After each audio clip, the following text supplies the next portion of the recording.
অবস্থা বুঝতেই পারছেন, সব চারিদিকে জল। এত বৃষ্টি তো আর কখনো হয়নি।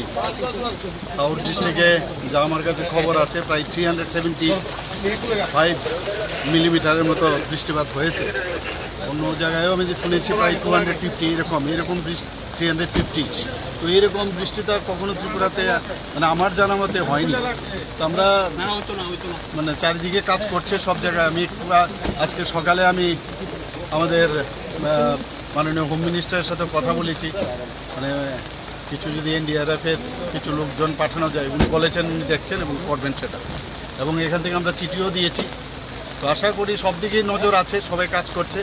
ডিএমরাও সতর্ক, সব দিকে এসডিএম সতর্ক, সমস্ত অন্যান্য যারা আমাদের এসডিআরএফ থেকে আরম্ভ করে সবাই কাজ করছে। স্যার, গতকাল আপনি দিল্লি থেকে এসে সঙ্গে সঙ্গে পর্যালোচনা বৈঠকে বসেছেন এই বন্যা পরিস্থিতি নিয়ে। এখন পর্যন্ত কতজনের প্রাণ হানি হয়েছে? এবং এখন অবধি তো আমার কাছে যা খবর আছে 7 জনের মতো, আর 2 জন বোধহয় এখনও ওদেরকে পাওয়া যাচ্ছে না।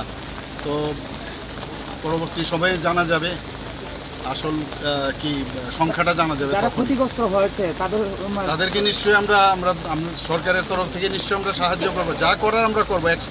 মানে এক্সট্রিম অবধি আমরা যাবো, যা সাহায্য করবো। বহু জায়গায় দেখা যাচ্ছে এনিমেল আনতে পারা যাচ্ছে না, বা মানুষও ভোগান্তি হচ্ছে। এটা তো আপনারা বুঝতেই পারছেন কি ধরনের, এই ধরনের তো এটা মানে কি বলবো, এই ধরনের তো ঘটনা আর কখনো আগে হয়নি।